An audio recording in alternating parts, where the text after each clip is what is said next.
Class 10th के students कैसे हैं आप लोग और कैसे चल रही है आपकी बोर्ड एग्जामिनेशन के लिए प्रिपरेशन, कमेंट सेक्शन में जरूर लिख के बताइएगा। और ये वीडियो क्लास 10th वालों के लिए है, बहुत ही इंपॉर्टेंट वीडियो है, शुरू से लेकर अंत तक जरूर देखिएगा। थंबनेल देखकर आप आइडिया लगा ही लिए होंगे कि आज मैं किसके बारे में बात करने वाला हूं।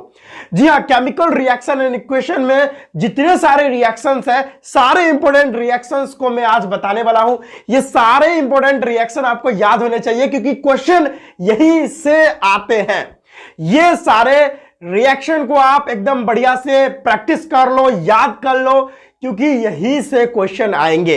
तो मैं अभी लिखूंगा बोर्ड पे और आपको हूबहू वैसे ही नोट करके प्रैक्टिस करना है, क्योंकि केमिकल रिएक्शन एंड इक्वेशन से भाई रिएक्शन ही इंपॉर्टेंट है, तो इसको आप कर लो। ठीक है, तो भाई इंपॉर्टेंट रिएक्शन के बारे में मैं बात करने वाला हूं। सबसे पहले आता है इंपॉर्टेंट रिएक्शन भैया हमारा कॉम्बिनेशन रिएक्शन से।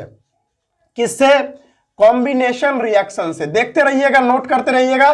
कॉम्बिनेशन रिएक्शन से आपको कौन सा आपको रिएक्शन याद करना है? एक मिनट भाई। हाँ, आपको दो रिएक्शन याद करना है, दो मोस्ट इंपॉर्टेंट रिएक्शन है, वो आपको याद करना है। पहला भैया क्या?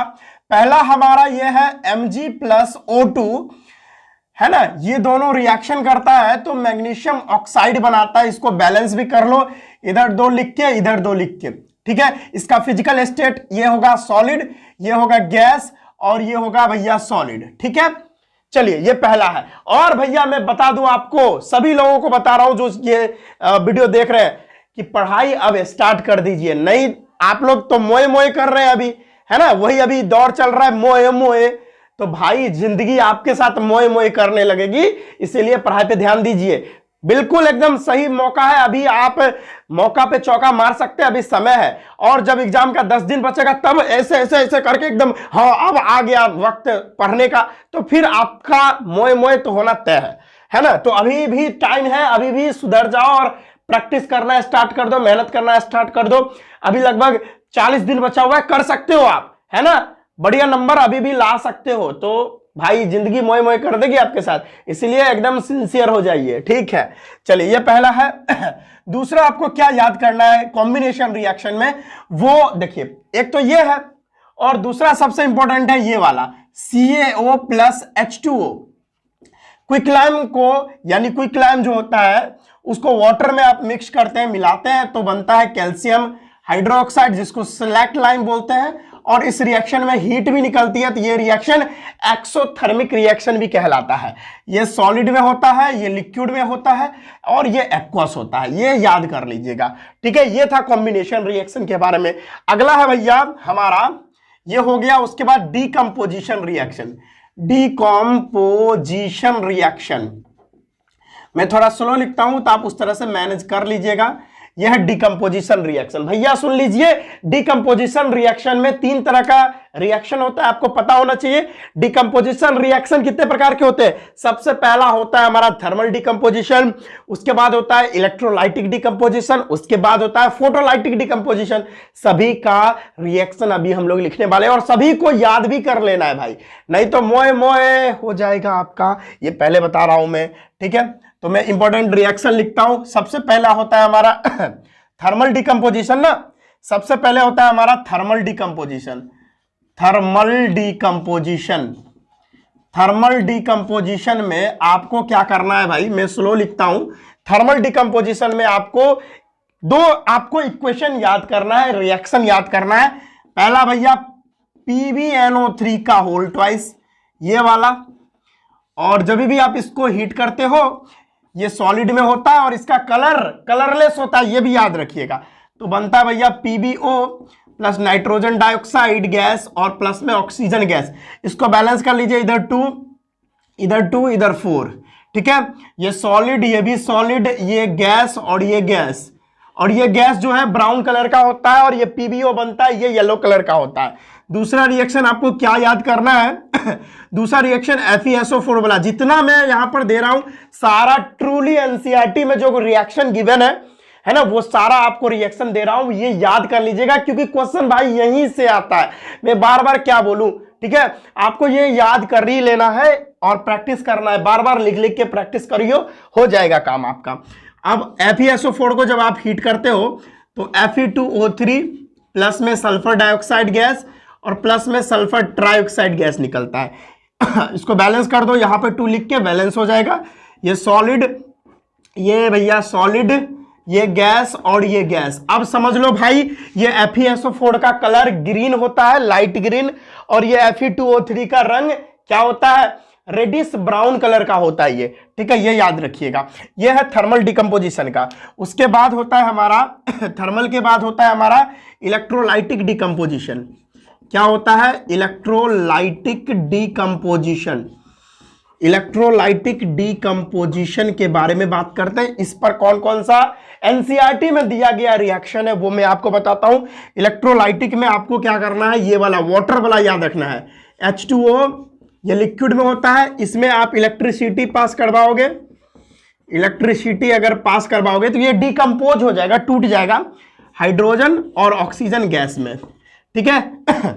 इसको बैलेंस कर लो, इधर 2 लगा दो और इधर 2 लगा दो, काम बन जाएगा आपका। ये गैस होता है और ये भी गैस होता है। नोट करते जाना है मेरे साथ, सारा कुछ करवाते जा रहा हूं आपको, पूरा में पूरा मार्क्स दिलवाने का सोच रहा हूं। तो मैं जितना मेहनत कर रहा हूं आप भी उतना मेहनत करोगे ना, तो भाई आप बहुत अच्छा मार्क्स लेके आ सकते हो, ठीक है। ये था इलेक्ट्रोलाइटिक डिकम्पोजिशन, यही आपको इलेक्ट्रोलाइटिक डिकम्पोजिशन में याद करना है, ठीक है, ज्यादा कुछ नहीं। उसके बाद हमारा होता है फोटोलाइटिक डिकम्पोजिशन, उसके बारे में भी बात करता हूं। अब होता है हमारा एक फोटोलाइटिक डिकम्पोजिशन। क्या होता है, फोटोलाइटिक डिकम्पोजिशन, इसकी भी बात करता हूं, मेरे साथ आप लिखते जाइएगा समझ समझ के। फोटोलाइटिक डिकम्पोजिशन में मैं एक रिएक्शन लिखूंगा, वो याद करना है आपको। ये AgCl, ठीक है, इसमें अगर सनलाइट या किसी भी प्रकार की लाइट आती है तो Ag अलग हो जाता है भाई और क्लोरीन गैस अलग हो जाता है, ठीक है। इसको बैलेंस करेंगे, इधर 2 डालेंगे, इधर 2 डालेंगे, और ये सॉलिड होता है, ये भी सॉलिड, और ये गैस होता है, ठीक है। इसका use black and white photography में किया जाता है, ये आपको पता होगा। तो ये था, this is all about the decomposition reaction. इसका इंपॉर्टेंट हमारा रिएक्शन यहां पे लिखा गया है। उसके बाद हम आगे बात करेंगे। एक बार मैं जरा देख लूं कि क्या भाई रिएक्शन सही लिखे हैं, सही तो लिखे हैं, मतलब नीचे दिख रहा है कि नहीं दिख रहा, एक बार बस देख लूं। हाँ, कहां तक दिखेगा, डिस्प्लेसमेंट तक हो जाएगा। मैं इधर कर लेता हूं डिस्प्लेसमेंट रिएक्शन के बारे में। इधर मैं डिस्प्लेसमेंट रिएक्शन को निपटा लेता हूं। डिस्प्लेसमेंट रिएक्शन, देखो भैया, इधर डिस्प्लेसमेंट रिएक्शन हो जाएगा। डिस्प्लेसमेंट रिएक्शन में एक ही इंपॉर्टेंट है, मैं बताता हूं, कॉपर वाला, यानी कॉपर सल्फेट में अगर आयरन नेल्स आप डालते हो तो क्या करता है, ये ज्यादा रिएक्टिव होने के कारण, ये कॉपर कम रिएक्टिव होने के कारण, मैंने मतलब कहने का मतलब ये ज्यादा रिएक्टिव है, तो ये कॉपर को अब उसके सॉल्ट सॉल्यूशन से बाहर निकाल देगा। तो यहां पर बनेगा FeSO4 और प्लस में कॉपर को जाना पड़ेगा अपने जगह से, ठीक है। ये भैया ये होता है लाइट ग्रीन कलर का, ठीक है। एक और होता है हमारा वो होता है CuSO4 का, और जिंक वाला करवा लो तो यहां पर बनता है ZnSO4 और प्लस में इस केस में भी कॉपर बाहर चला जाता है। ये भैया इसका फिजिकल स्टेट एक्वस, ये सॉलिड, ये भैया एक्वस और ये सॉलिड, ठीक है। यहां भी एक्वस, ये सॉलिड और ये एक्वस, ये लिखना जरूरी होता है भाई। और यहां पर ZnSO4 का कलर है कलरलेस, ये कोई कलर नहीं देता, इसका कोई कलर ही नहीं होता, ठीक है। बहुत ही बढ़िया, ये डिस्प्लेसमेंट रिएक्शन के बारे में। अब है भैया डबल डिस्प्लेसमेंट रिएक्शन। अब क्या है, डबल डिस्प्लेसमेंट रिएक्शन में पूरा नहीं लिख रहा हूं, आप समझ जाना। एक होता है हमारा डबल डिस्प्लेसमेंट रिएक्शन, इसमें क्या इंपॉर्टेंट रिएक्शन एनसीईआरटी में गिवन है, एकदम ट्रूली एनसीईआरटी के हिसाब से मैं चल रहा हूं भाई, ठीक है, क्योंकि एनसीईआरटी के अलावा बिल्कुल भी आगे नहीं पूछेगा, मैं पहले बता दे रहा हूं। डबल डिस्प्लेसमेंट रिएक्शन में आपको यह याद कर लेना है, बेरियम क्लोराइड और सोडियम सल्फेट का रिएक्शन। यहां पर आयंस का एक्सचेंजिंग होता है, ये वाला आयंस यहां चला आता है और यहां वाला आयंस यहां चला जाता है, तो बनता है भैया BaSO4 और प्लस में भैया NaCl बनता है। इसको बैलेंस कर लो, यहां पर 2 है तो यहां पर 2 लगा दो, अब बैलेंस हो गया, आप देख सकते हो, ठीक है। इसका फिजिकल स्टेट ये एक्वस, ये भी भैया एक्वस, और यहां पे डाउन एरो, क्योंकि यहां पर प्रेसिपिटेट बनता है BaSO4 व्हाइट कलर का प्रेसिपिटेट होता है, और भैया ये एक्वस। ठीक है, ये है डबल डिस्प्लेसमेंट रिएक्शन के बारे में। और एक इंपॉर्टेंट रिएक्शन और है जो रस्ट का है। किसका? रस्ट का, यानी रस्टिंग ऑफ आयरन का। ये भी याद कर लेना, rusting of iron, rusting of iron.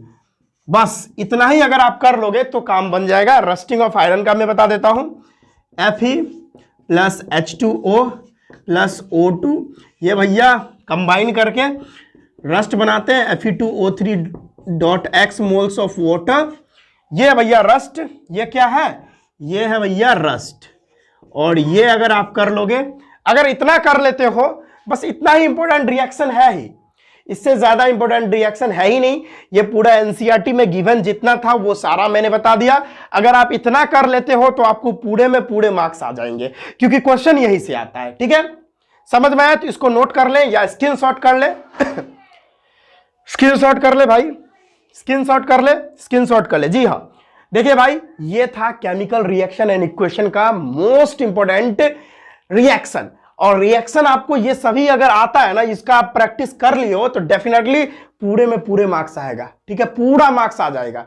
जितना केमिकल रिएक्शन एंड इक्वेशन से जितने सारे क्वेश्चन पूछे जाएंगे, सारे क्वेश्चन की मोए मोए कर दोगे आप। ठीक है, चलो भाई, तो इस तरह का इंपॉर्टेंट जानकारी हम डेली लेके आते रहते हैं, तो मेरे चैनल को सब्सक्राइब कर लीजिएगा और लाइक भी कर दीजिएगा। तो ये इंपॉर्टेंट वीडियो आप तक जाएगी तो आप इसको देखकर बढ़िया से प्रैक्टिस कर लोगे और आप बहुत अच्छा स्कोर कर सकते हो। ठीक है, तो चलिए हम मिलते हैं नेक्स्ट वीडियो में। पढ़ाई करते रहिए। जय हिंद।